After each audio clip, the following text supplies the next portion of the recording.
Ada sebuah doa Nabi dalam sebuah riwayat hadis, mengapa Rasulullah mengatakan bahwa saya itu miskin gitu kan. Padahal Rasulullah itu kan sudah dinyatakan makhluk yang tidak kekurangan apa-apa. Minta aja pasti dikasih, nggak minta juga dikasih. Tapi Rasulullah tidak. Maka sesungguhnya di balik itu ada makna tersirat, Rasulullah sesungguhnya kaya gitu. Tapi dia selalu rendah diri, kemudian dia tundukkan diri. Ini sebagai pembelajaran bagi kita umatnya, bahwa kita tuh jangan memiliki sesuatu yang berlebihan. Saya kira begitu ya. Ya aku jawabannya kayak banget milih sing ndi Mbak. Kayak banget dari filosofi, dari dialektika, dari logika semua bisa, dari nas-nas juga bisa. Jadi gini loh Mas. Ini jawaban pribadi ya. Saya itu, andaikan saya kaya, saya akan hidup secara miskin. Saya. Dan sampai hari ini saya hidup secara miskin. Saya tidak tahu saya kaya apa tidak. Tapi saya hidup secara miskin. Makan saya cuma seperti itu. Tempat tidur saya cuma seperti itu. Saya masih cuci sendiri. Saya masih korah-korah di dapur. Saya tidak punya pembantu. Saya nyetir sendiri. Gitu ya Mas ya. Kecuali jarak jauh mereka tidak tega sama saya. Jadi saya hidup secara miskin. Itu satu ya. Andaikan saya kaya, tidak akan saya pakai kekayaan untuk menghidupi saya. Karena saya pribadi memilih untuk hidup secara miskin. Biasa saja. Sampai hari ini. Ya Mas ya. Dan saya tidak pernah meningkat loh budaya saya. Kita ngono iku. Ya tempe, wis kuakui lah. Gitu ya. Dan saya masih hidup seperti di pesantren dulu kok sampai hari ini. Tidur di kasur tuh malah nggak enak. Saya bisa kok tidur di kursi bangku sekolah untuk ini guys. Sampai pagi tidak ada masalah saya. Saya tidur dalam posisi apapun tidak ada masalah karena tidur bagi saya adalah peningkatan kekuatan sel-sel saya. Semakin saya tidur enak, semakin lemah sel saya. Semakin saya tidur tersiksa, semakin memberontak sel saya sehingga menjadi lebih tangguh. Ngono deh aku. Kalau nggak percaya nanti malam kamu tidurnya gini sampai pagi. Iya. Jadi saya nomor 2 Mas, saya itu berpendapat miskin itu baik. Yang tidak boleh itu fakir. Kalau fakir harus ditolong. Tapi kalau miskin itu baik. Saya loh Mas, kaya itu bahaya. Kadal fakru ayyakuna kufran. Al fakru di situ tidak harus kemiskinan harta. Orang yang mempertahankan kekayaan berarti dia jiwanya miskin. Orang yang masih mencari kekayaan berarti dia bukan orang kaya. Kalau orang kaya dia tidak mencari kekayaan. Orang yang mencari kekayaan pasti orang miskin, kan begitu. Sama dengan Anda hidup di dunia kok menumpuk dunia, goblok. Oh sudah di dunia kok mencari dunia. Kalau di dunia itu mencari akhirat. Gimana sih Anda ini? Wes dek kali kok ndi kaline? Lho sekali kok.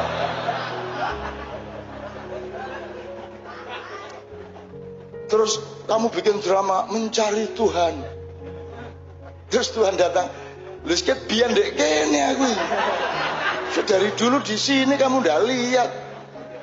Sampai ada ngomong wali tadi ya, ada seorang waliullah di tempat saya di Mojo Agung. Dia tidur telentang di tengah jalan raya, jalan lintas Jakarta Surabaya, telentang. Terus dia nangis, wow, kayak bayi. Dia sudah tua waktu itu, sudah 70-an. Terus dia tidur kayak bayi, terus nangis kayak bayi. Polisi kan jalan macet, polisi datang. Mbah, enten apa sampean iku mriki niki? Anu apa sampean kok nangis niki? Gitu bahasa Jawa Timur ya. Kan macet ini. Tapi tidak ada yang berani sama mbah ini. Jadi dia kayak bayi itu loh, kayal-kayal itu loh ya. Terus ditanya beberapa kali baru dia menjawab. Wancane matane pijek kabeh. Ket mang Kanjeng Nabi rene gak ono sing nyopo. Dodolan tok ae raine arek-arek iki. Dolek bathik tok. Kanjeng Nabi iki ket mang keliling delok-delok kon gak ono sing nyopo situ-situ. Gak ono sing selawat situ-situ. Wah, aku seneng banget adegan ini, seneng banget. Gitu kan. Terus polisi ini, gila, mboten ketok ya mbak. Sampean saged delok mriki mboten ketok. Lah ngene raimu ku ndelok dhuwit tok ae pintere. Mulane gak iso ketok Kanjeng Nabi. Ngono deh. Itu kejadian bener-bener. Ya apa kate ketok Kanjeng Nabi wong merak matamu iku mek digawe mek dilatih nek gak ndelok dhuwit, ndelok arek wedok ayu, ndelok susu, ndelok. Mesti ya Kanjeng Nabi gak ketok. Oh, dioring-oring polisi ini. Ya wes ngono, terus dia kayal-kayal, akhirnya aspalnya itu pecah-pecah karena si mbak itu kayal-kayal. Jadi kalau dia itu marah anjlok itu yang hancur bukan kakinya tapi aspalnya. Makanya jangan bikin saya marah. Aspal tak rusak kabeh pegalongannya. Gitu. Tapi sikilku dhewe sing bundas rek. Itu ya Mas ya. Wali itu ya wali yang tidak pakai aturan Mas. Apa sebabnya wali di sana di sini gini sana kok gini, tidak ada aturan cakarep-karepe. Wong dia majdzub kok. Dia cuma mediumnya Allah kok. Yang orang saya ceritakan kalau ke masjid itu nguyung antar wah di masjid.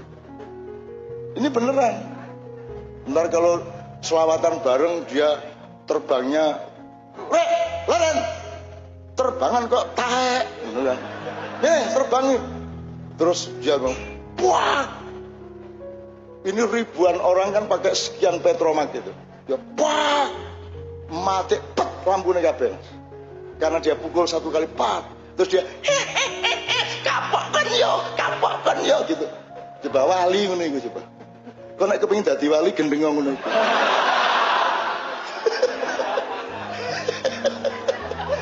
Wali kok ditakokno.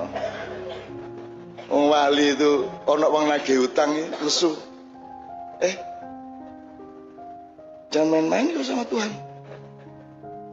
Kalau kalian nagih utang Tuhan kan ini.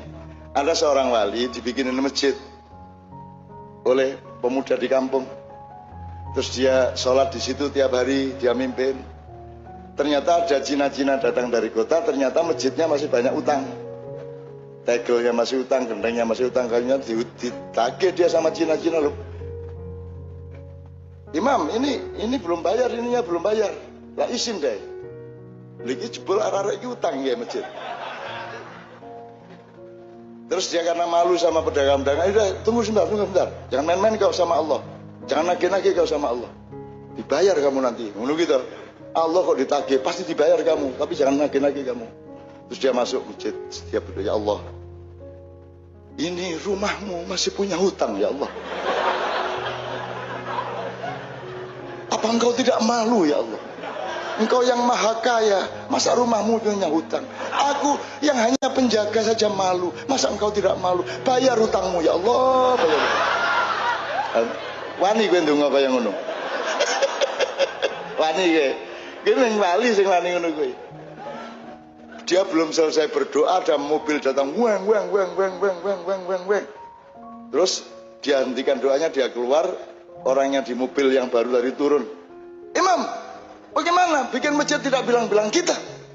Kita kan juga pengen menyumbang, kita juga pengen berkah, kita juga pengen jariah. Masa tidak minta kita? Kita kan juga pengen.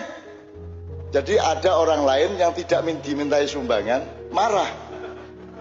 Terus si imam, si wali bilang, ya sudah tuh bayar Cina-Cina itu, bayar Cina-Cina. Lu asik dah Mas. Ngono kuwi. Makanya Anda sama dunia itu jangan terlalu mentoyong gitu. Sudahlah, asiklah sama Allah. Semua syariat itu dasarnya asal usulnya adalah cintamu kepada Allah dan cinta Allah kepadamu. In kuntum tuhibbunallaha fattabi'uni yuhibbukumullah, kan begitu. Jadi semua ini asal usulnya Allah mengatakan kepada Muhammad, wahai Muhammad, katakan kepada mereka kalau memang mereka mencintai aku. Cinta loh Mas, bukan ketaatan, bukan komitmen, cinta. Kalau mereka memang mencintai aku, ikutlah Muhammad, kan begitu. Jadi kita ini ikut Muhammad karena cinta kepada Allah. Jadi cinta mas. Sudahlah, saat temanmu tadi yang penting cinta kepada Allah. Gitu loh mas ya. Oke. Pertanyaan Anda tadi apa? Islame nyongke Islam golek slamet ngono diterima karo Kanjeng Nabi napa mboten? Gur golek slamet wae wis pokok men ngono. Satu-satunya yang diterima oleh Allah itu adalah Rasulullah, yang pasti diterima oleh itu Muhammad dan yang disebut Muhammad. Misalnya Abu Bakar, Umar. Lah kowe salah urip saiki.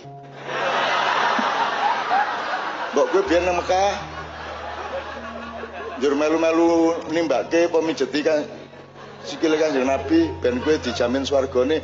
Kan beberapa sahabat dijamin surganya oleh Rasulullah. Jadi itu yang pasti. Selain itu, biar Imam Syafi'i, biar Buya Hamka, biar Ketua MUI, biar Imam Khomeini, biar siapa saja posisinya sama dengan kamu, belum tentu diterima. Ayo piye? Dan tidak penting itu. Bingung Diterima apa ora trima ora penting. Gitu. Ojo dadi Nabi Musa lho kowe. Tenang sih. Tenang sih. Nek aku bocorke kapal didelok sik kok bocorke kapal aja takon sik. Ngono, nek aku nguntir gulune cah cilik meneng sik piye ya? Ngono, aja langsung takon. Kowe engko ayo takon pisan meneh aku ngene. Hadza firaqun baini wa bain. Inilah saat perpisahan aku dengan engkau. Meneng ya. Dan itu tidak penting, menurut toh? Ngene loh Mas. Kamu itu tidak usah sibuk mencari ridho Allah, meminta ridho Allah. Kamunya yang harus terus-menerus ridho sama Allah. Rodiyatan bukan mardiyatan, rodiyah. Kamu yang harus memastikan setiap saat ridho kepada apapun saja yang Allah tentukan untukku. Kamu ridho, efeknya pasti diridhoi. Masa ya Allah ridhoilah aku, ridho jaluk tok kon dhewe gak ridho. Kan begitu? Bener gak logikanya? Ayo takon meneh. Bener gak? Jadi jangan sibuk memohon ridho Allah. Habiskan waktumu untuk meridhoinya. Sudah pasti kalau engkau ridho Allah meridhoimu, kan begitu. Jadi kan ya ayyatuhan nafsul mutmainnah. Terus irji'i ila rabbiki radiyatan mardiyah. Loh, radiyatan sik baru. Lah kamu itu sibuk mardiyah. Lo mardiyah wis rabi ket biyen lho.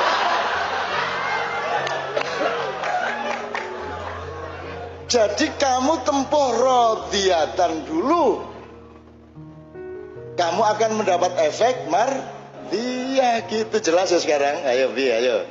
Oke, udah habis pertanyaannya. Oh miskin tadi tak tambahin. Kamu tahu nggak Rasulullah ditawari melalui Jibril. Jibril bilang sama Muhammad, kalau dia mau jadi raja yang kaya raya seperti kakeknya Sulaiman alaihissalam, untuk menjadi mulkan Nabi ya, raja yang kaya raya, maka wahai Jibril siapkan semua infrastrukturnya. Kemudian Jibril membuat gunung emas di antara Madinah dan Mekah, dan sampai sekarang masih ada di pagar itu. Itu stok terakhir Arab Saudi yang akan bangkrut sebelum 3 tahun yang akan datang. Ya, itu Jibril yang bikin untuk Muhammad. Untuk menawarkan kepada Muhammad, kalau engkau mau menjadi raja yang kaya raya seperti kakekmu Sulaiman, Allah menyiapkan semuanya. Maka semua tambang minyak, kubangan zam-zam yang masih berumur sekitar 300 miliar tahun lagi dan tidak akan kering, itu ditaruh di situ untuk Muhammad supaya dia kaya raya. Tapi Muhammad menjawab, la ya Allah, biarkan aku, kalau aku diperkenankan, aku memilih menjadi abdan nabi ya. Biarlah aku menjadi nabi yang jelata, nabi yang papa, nabi yang miskin, sebagaimana umatku yang umumnya juga miskin. Biarlah aku berpakaian sebagaimana umatku yang paling miskin berpakaian. Biarlah aku makan sekadar sama dengan orang-orang yang paling miskin dari umatku. Kan gitu. Bener nggak itu? Jadi miskin itu baik. Pendapat saya, miskin itu baik. Sama dengan lapar itu baik. Lapar itu paling baik. Jangan sampai kenyang. Saya itu hampir tiap hari saya membiarkan diri saya lapar. Nanti kalau sudah mulai ini sudah akan menuju titik mulai akan tidak sehat, saya makan dikit. Prinsipnya ganjel toh.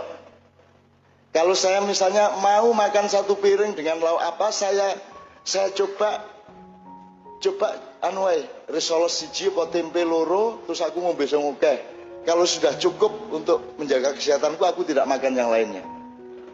Gitu loh Mas. Saya tiap hari menjaga seperti itu. Jadi saya sangat sedikit makan, saya sangat sedikit tidur. Gitu loh Mas. Itu namanya hidup secara miskin tadi itu. Saya tidak pernah melampiaskan apa-apa. Untuk apa aku melampiaskan? Aku sudah punya istri Novia.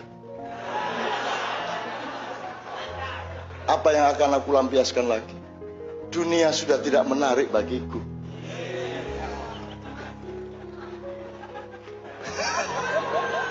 Lelah enak teman nek duluran nih Mas ya. Gitu oke. Terakhir ya, oke. Sekarang waktu tinggal sedikit. Bapak saya mau tanya, ini langsung kita akhiri atau kita kasih tenggang sedikit untuk sholawatan? Oke, aku jaluk nada nih.